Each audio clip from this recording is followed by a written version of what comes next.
Hello students and anyone else who may be watching from home. My name is Mr. Borges and we're back in TinkerCAD and we're going to do our next lesson. It's called View It. Now this is right where we left off from the last video, but you might not be here. Okay, hey, maybe you logged off the computer, well, it's the next day, I don't know for sure. So if you're right here, you're good to go. You're already right here. You don't need to mess with anything. But if you're not right here, I'm going to show you how to get here. So what I'm going to do is I'm just going to click on this TinkerCAD logo right up here. It's going to take us out to like the main TinkerCAD page right here. And what I'm going to do is I'm going to click on the word learn, right? So click on the word learn, and then it gives us some starters, right? So place it. This is the one we did last time. Here's the next one we're going to do, view it. So I'm going to go and click on this. And there we go. Now everybody should be here in the same place together. So view it, right? We're on page 104. It's 4 pages in this activity. So we're going to read the directions. I want you to read them with me. I want you to make a habit of reading the directions, and that's what you're going to do whenever you're starting a new project in TinkerCAD. Okay, so view it. While creating designs, it helps to see your shapes from all sides. The view cube, located in the top left of TinkerCAD, it's this thing right here, will help you looking around. Let's learn how you can change your view. Right? And here's what we're going for, right? So we don't have this view right now. We've got a different view. Okay? So instructions. Just left click and drag anywhere on the view cube to see how it changes your point of view.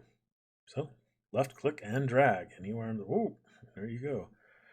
Right? So by changing the orientation of the view cube, I'm changing the orientation of my workspace over here. And I can look at things from different directions. Okay, it says try clicking different areas of the view cube to rotate the design to match.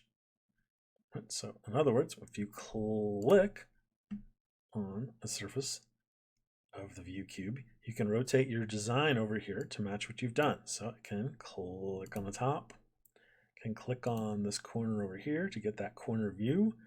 That doesn't match the picture over here, right? I've got to have the front. So let's see if we can get that.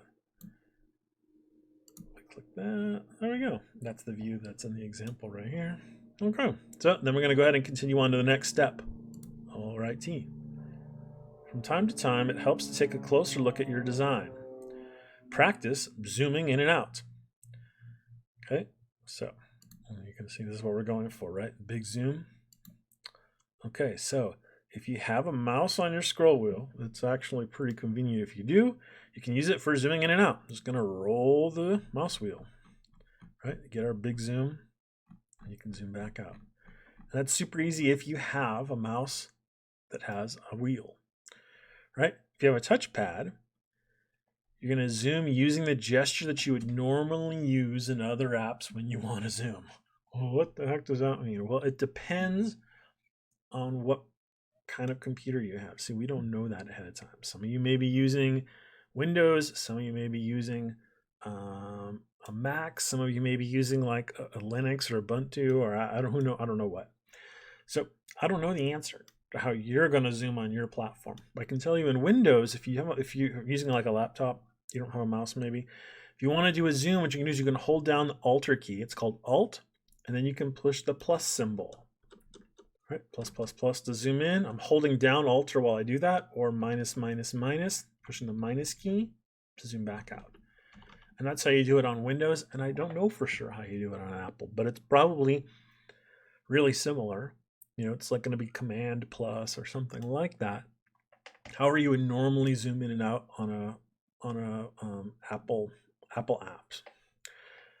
All right, so continue to the next step. Go ahead and do that. Just let's look around faster.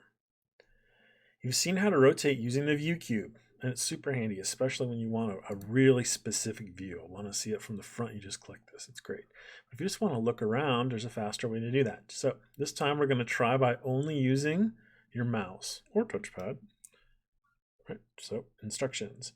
You're going to hold the right mouse, right? The right mouse button, which is the button you usually don't click that much. You're going to press and hold the right mouse button while moving the mouse to practice rotating the view. So we're going to do that. Right click and drag. You can see as I right click and drag, I can turn my design any old way that I want. And then let go. All right. So if you want to use a touchpad, you can either press Control and do a left click, and that actually works even if you don't have a control pad, if you want to do it that way. So right now I'm holding down Control while I'm doing a regular old left click and drag, right? So that's one way to do it. Or you can simply left click and drag if you have your touchpad set up to accept right clicks. And what does that mean? They're just trying to cover all the bases, right? Not all operating systems, not all laptops even have a right click, like have a mouse. Some like I think old Apple mice only even have one button instead of there's no right click at all. But there's always a way. There's always a way to still do this, whether you're either right click and dragging or holding down Control and doing a normal click and dragging.